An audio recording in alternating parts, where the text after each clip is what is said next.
आपस में ही लड़ रहे हैं, हम अपनी कब्र खोद रहे हैं। क्या फायदा है ऐसे रूमर्स को फैला के? क्या फायदा है तू मैं कर? क्या हम ऐसे में श्रीमत पे चल रहे हैं? इस शंकर पार्टी को, ये शंकर पार्टी वाले, ये गद्दार पार्टी है, हम तो बीके वाले हैं, हम अपनी ही बातें कर रहे हैं।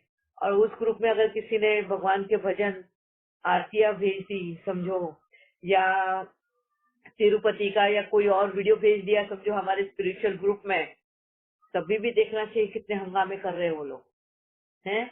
बोलते अरे ये तो भक्ति मार्ग वाला है, इसको निकालो ग्रुप से, ये क्या क्या पोस्ट करता है, हमें नहीं चाहिए। इस तरीके की बातें होती है।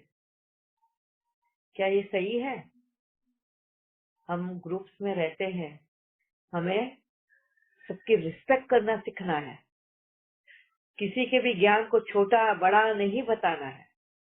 सब सही है अपनी जगह पर, क्योंकि उनका वक्त नहीं आया है ज्ञान मार्ग पे चलने का। इसके लिए उनके ऊपर रहम दिल रखना है, ना कि उनको गलत साबित करना है, ना कि उनको बदनामी करना है। हम अगर ऐसा बिहेव करेंगे तो बदनाम कौन हो रहा है? हम ही हो रहे हैं। क्या हम अपनी चेहरे और चलन से क्या बाबा की प्रत्यक्षता कर रहे हैं ऐसे बिहेवियर से, कि दूसरों को गलत साबित करने के, दूसरों को हेट बताने से, नफरत बताने से, या वो गलत है ये करने से हम तो सही साबित नहीं होंगे ना। तो किस तरीके से उनको ज्ञान में लाना है, किस तरीके से हमारा बिहेवियर रहना चाहिए, इवन ग्रुप्स में है या फॉरवर्ड कर रहे हैं मैसेजेस में, उसमें बहुत हमें ध्यान रखना है इन सब बातों का, कि कहीं हमारी वजह से हम दूसरों के मन में बाबा के प्रति नफरत तो नहीं पैदा कर रहे हैं, कहीं बाबा के इस कार्य के प्रति नफरत तो नहीं पैदा कर रहे हैं, द्वेष तो नहीं पैदा कर रहे हैं। हम अपने आप को ऊंचा उठाने के इसमें दूसरों को नीचा दिखा तो नहीं रहे हैं। ये बहुत बातों को ध्यान रखना जरूरी है। कभी ऐसी चीजों में इसमें पड़ना ही नहीं। हो सके तो सही रास्ता दिखाओ। उनको बताओ कुछ फर्क पड़ा है तुम्हें, चलो पीबीके की मुरली भी सुन लिए, वो क्या विष से भरी हुई है मुरली? वो भी तो बाबा के ही वाक्य है ना। पीबीके वाले जो मुरलियां सुनाते हैं या जो वो एक्सप्लेनेशन करते हैं, वो क्या अलग है? हम दूसरों का ज्ञान सुनने को जाते हैं, गीता का पाठ पढ़ते हैं, गीता का ज्ञान समझने की कोशिश करते हैं, कुरान को समझने की कोशिश करते हैं। हाँ, ये जो गुरु ग्रंथ है ये है, अभी गुरु नानक जयंती गए हैं, उसके बारे में समझने की कोशिश करी, ये करी, वो ज्ञान हम सुनने को तैयार रहते हैं। और जैसे पीबीके की मुरली आ गई हम हंगामा कर लेते हैं, है ना। तो क्या बाबा खुश है हमारी इन सब बिहेवियर से? वो भी हम बाबा के ही बच्चे हैं, वो भी बाबा का ही ज्ञान है। इस ब्रह्मांड में जितना भी ज्ञान है वो सभी ज्ञान ही है। हमें ये देखना है कि हमें क्या ज्ञान उठाना है ना। इसके लिए बाबा हमें हंस की पदवी देता है, कि हंस हमेशा मोतियों को चुगता है, कंकड़ों को नहीं। तो हमें ये देखना है कि हमें क्या ज्ञान उठाना है, कौन से ज्ञान के मोती चुगने हैं हंस बनके, ये ध्यान देना है। तो आज ये बाबा ने बहुत स्पेशली मेरे को बताया था कि ये फॉरवर्ड का ये सबसे पहले मैं लूं, लॉ ऑफ कर्मा में किस तरह से हम अपनी ही कब्र खोदते हैं, किसी को बदनामी करने में अगर हेल्प करी है तो। फालतू में कोई भी हम आर्टिकल्स हो, ये ऑडियोज हो, वीडियोज हो, ऐसे ही उठा उठा के फॉरवर्ड करें तो कहीं ना कहीं हम गलत कर्म में भी बन जाते हैं। हो सके तो ज्ञान बढ़ाने के ऑडियो फॉरवर्ड करो, ना कि बदनामी के। जहाँ तुम्हारा ज्ञान बढ़ सकता है, ज्ञान क्लियर हो सकता है इंडिविजुअली, और हर एक के ग्रुप के अपने कायदे हैं, अपने रूल्स हैं, एक लॉज बने हुए हैं, उसको भी फॉलो करते हुए आगे बढ़ो। हर एक के अपने ग्रुप के कुछ न कुछ रूल्स होते हैं, समझो उसको, उसके ऊपर तुम अपने संकल्प मत चलाओ कि अच्छा ये ग्रुप ने तो ऐसे रूल्स बना के रखे, उस ग्रुप के तो ऐसे है, वैसा है। उनका वही है रोल प्ले करने का। हम क्यों उसके पीछे लगे रहे? हम क्यों अपना टाइम वेस्ट करें इन सब बातों पे? क्यों गॉसिप करते रहे किसी के लिए? हाँ, ये गॉसिपिंग का कर्मा जो होता है वो भी बहुत बुरा है। ये टॉपिक हम कल लेंगे। आज से फॉरवर्ड का ऑडियोज, वीडियोज, यूट्यूब, हाँ, रूमर्स फैलाना, वायरल करना और वायरल वाली बातें सुनना और उसको ना समझ के आगे बढ़ाना। इन कर्मों में भी किस तरीके से हमें कर्म फेंकने हैं, आज समझा है उस बात को। क्लियर है? इस बात के ऊपर किसी को और कुछ क्वेश्चंस है? अभी 6:05 हो गया है। अगर किसी के कोई क्वेश्चंस हो तो पूछ लेना अभी। फिर कल हम लेंगे दूसरा टॉपिक। यस मनीषा बेन। जी दीदी, विश्वेश का एक क्वेश्चन था, वो अभी राइडिंग के लिए गया है तो वो अभी अवेलेबल नहीं हो पाया है। तो जो अभी आप बोलते हो वो उसके साथ में शेयर करती हूँ, और अभी स्पेशली लॉ ऑफ कर्मा का वो ऑडियो भी जो सुनता है सुनेगा अभी, जो हुए हैं वो उसने सुने हैं। तो जो मैंने उसे शेयर किया है इसमें से उसे ऐसे पूछना है कि ये जो ज्ञान में नहीं है, उन्हें अगर ये लॉ ऑफ कर्मा समझाना है तो वो उनके समझ में आना बहुत मुश्किल रहता है। तो क्या इसका कोई कोर रूल्स ऐसे आप बता सकते हो कि जो अगर किसी को समझाए तो वो एकदम एक धक से समझ में आ जाए? मतलब फॉर एग्जांपल जैसे मैंने अभी यहाँ पे लिख के दिया है कि आपने जो बताया कि अगर वैल्यूज की वैल्यू करते हैं तो पॉजिटिव कर्मा भी क्रिएट होते हैं। तो इस तरह से अगर कोई वैल्यूज होते हैं तो वैल्यूज उन्हें बतानी पड़ेगी। फॉर एग्जाम्पल जैसे उसने जो कहा वो मैं आपको बता रही हूँ कि फ्लो चार्ट जैसे होता है कि आर यू वरीड, येस और नो। तो अगर आप वरीड नहीं हो तो कोई बात नहीं है, अगर आप वरीड हो तो क्या उसकी कोई सोल्यूशन है उसके लिए? कोई अगर है तो वो करो, तो अगर नहीं है तो फिर again it goes there no, ऐसे करके वो ऐसे कुछ अगर हो सकता है तो वो और को समझाने में शायद वो ज्यादा आसानी हो जाएगी, ऐसा उसने कहा है। शायद वो आपको फोन करेगा या ऑडियो भी भेजेगा, लेकिन ये अभी उसने कहा है कि दीदी से पूछना है। यस, इसके लिए 3 गोल्डन रूल से ये बता देना है, क्योंकि आज पूरी दुनिया इन बातों के लिए अवेयर है।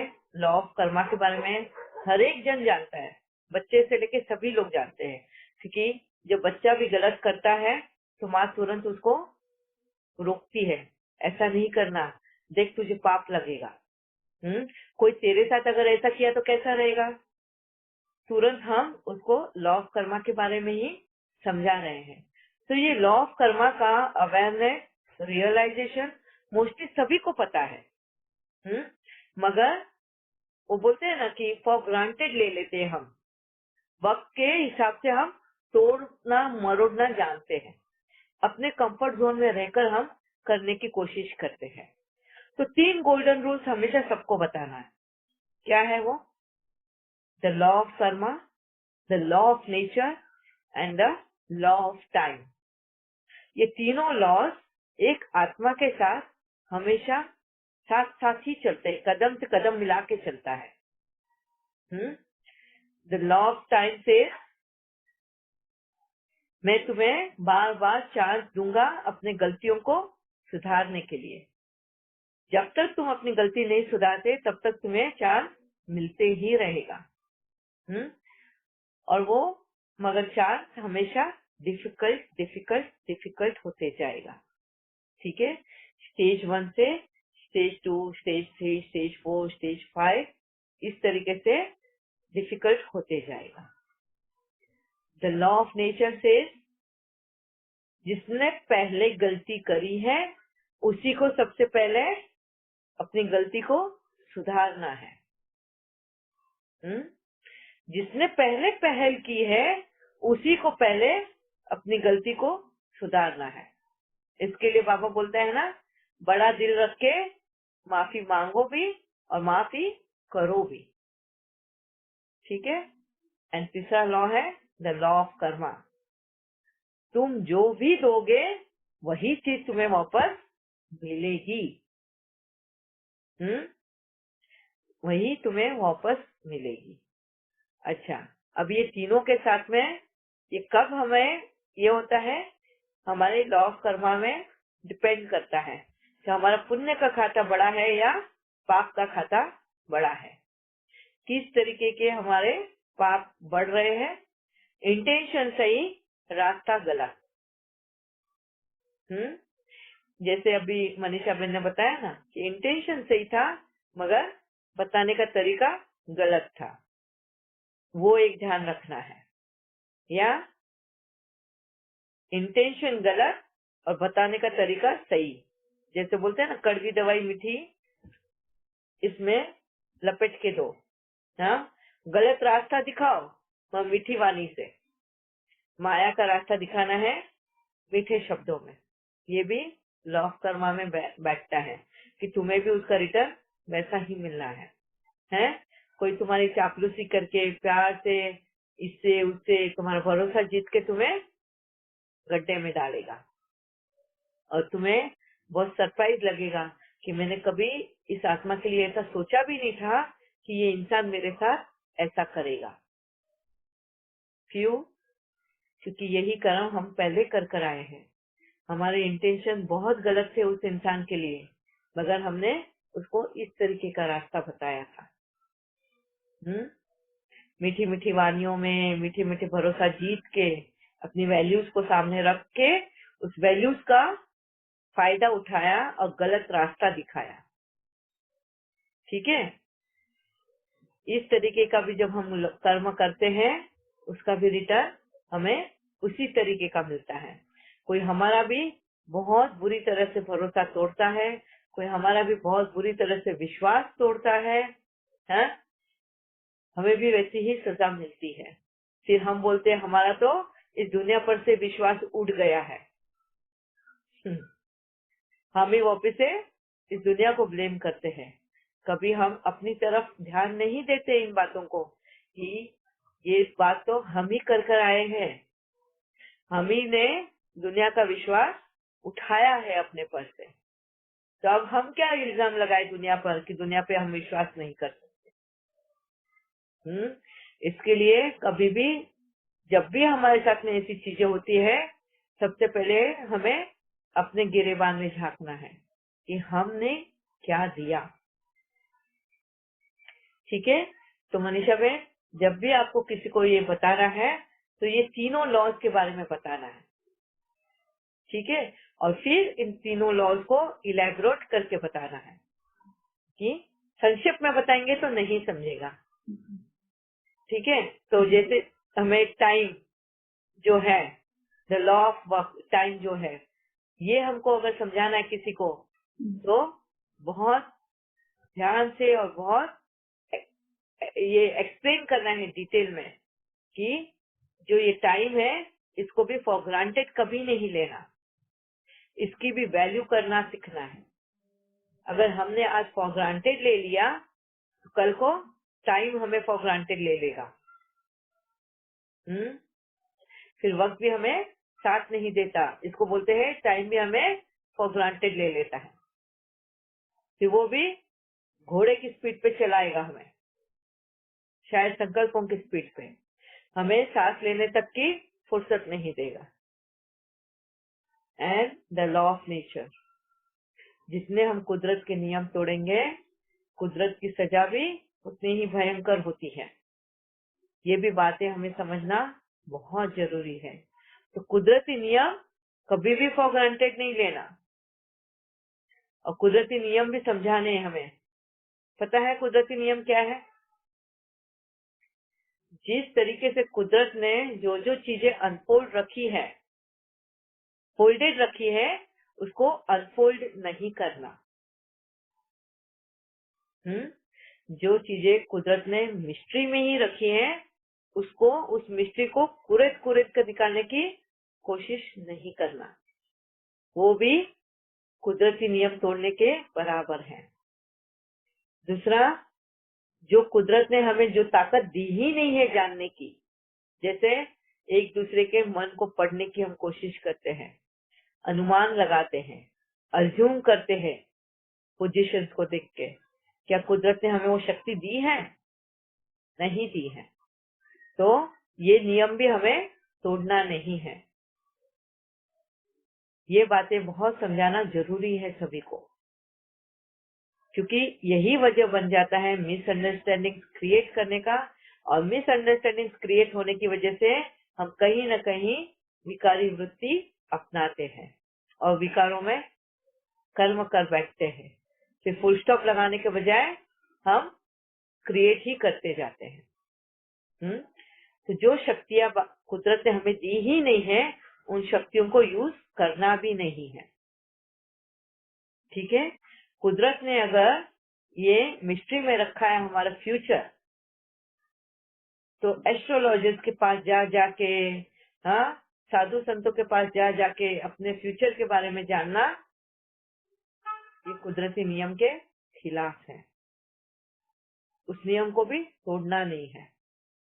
अगर उस नियम को हम तोड़ते हैं तो उसकी सजा भी फिर हमको मिलती है।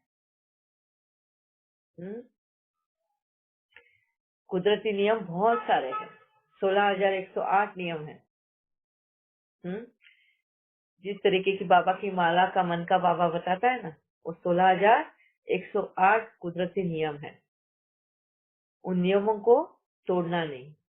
तीसरा कुदरती नियम है, नेचर के जो रूल्स बने हुए हैं उसमें इंटरफियर नहीं करना। जैसे नियम बने हैं उसको वैसा ही एक्सेप्ट करने को सीखना है। अभी बाबा हमें वही नियम फॉलो करने की हमें सिखा रहा है।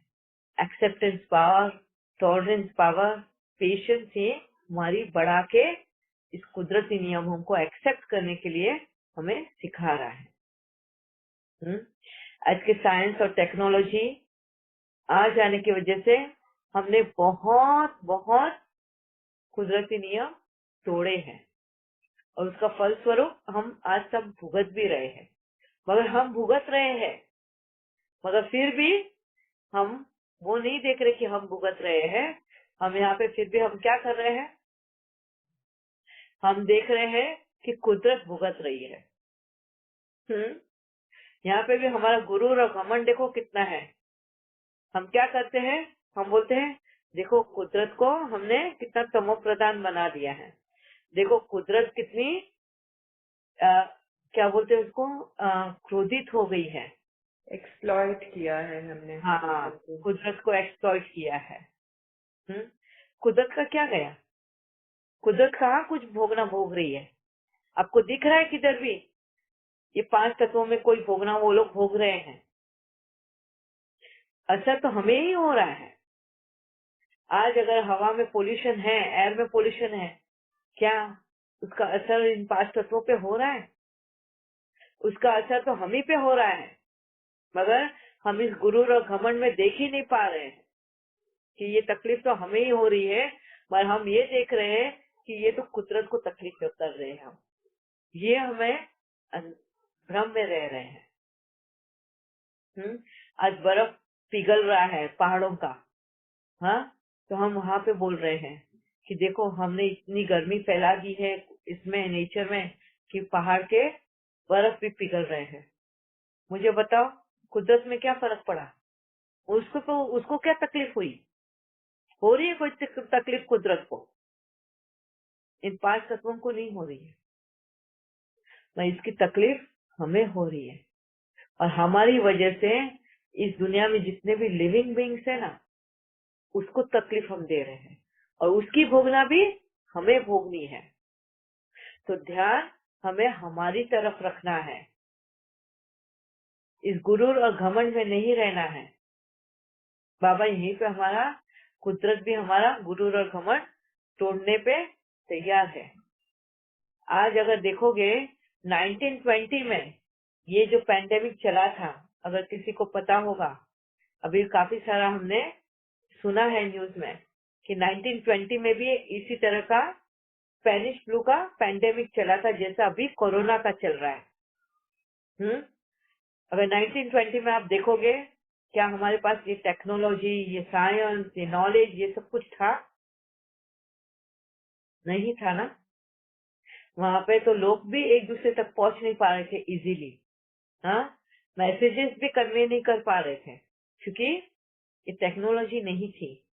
हाँ, साइंस इतना आगे नहीं गया था। उस वक्त भी ये वैक्सीन ढूंढ नहीं पाए थे। उस वक्त भी लोग इसी तकलीफों में गुजर रहे थे। 5 करोड़ लोग उस वक्त भी मरे थे जबकि पॉपुलेशन भी इतनी नहीं थी। और आज 100 साल बाद भी ये जब कोरोना आया, इतनी टेक्नोलॉजी, इतना साइंस आगे बढ़ा, मगर फिर भी हम उसी जगह पर खड़े हैं जो स्थिति हमारी 1920 में थी। देख रहे हो, कुदरत हमें बार बार हमारा घमंड, हमारा गुरूर चकनाचूर कर देता है। हमें विकारों से बाहर निकालने की कोशिश करता है, मगर हम इन सब चीजों को नजरअंदाज कर देते हैं, फॉर ग्रांटेड ले लेते हैं इन सब बातों को, है ना। अब फॉर ग्रांटेड कोई भी बात को लेना नहीं है। बाबा बोल रहा है टाइम अप हो रहा है, बहुत ज्यादा हो गया है, तो हम कल कंटिन्यू करेंगे फिर से, ठीक है। मगर इन सब बातों से हमें बहुत कुछ सीखना है। हम रिसोर्सेज भी यूज करते हैं, हाँ, रिसोर्सेज है, किसी की मेहनत है, ये सब जब हम यूज करते हैं तो हमेशा इस अवेयरनेस में रहना है, इस कॉशियसनेस में रहना है, इसमें रहना है कि हम इसके कर्जदार हैं, हम इसके कर्जदार बन रहे हैं। अगर हम रिटर्न इसका इतना दे नहीं पाएंगे तो हमारे ऊपर उसका कर्जा बढ़ते जाना है, ठीक है। ये और डिटेल में हम आगे लेंगे इसके बारे में, रिसोर्सेज एंड इसका किस तरह से हमारे कर्मा में हम बनते हैं, ठीक है। अभी के लिए धन्यवाद। ओम शांति। थैंक यू बाबा। ओम शांति। ओम शांति दीदी। थैंक यू दीदी। ओम शांति दीदी। कल हम शांति। थैंक यू दीदी। इसके साथ में अगर आपके आज इस रिलेटेड कोई भी क्वेश्चन होंगे तो कल हम वो भी लेंगे, ठीक है। और फिर बाद में नए टॉपिक पे स्टार्ट। ओम शांति।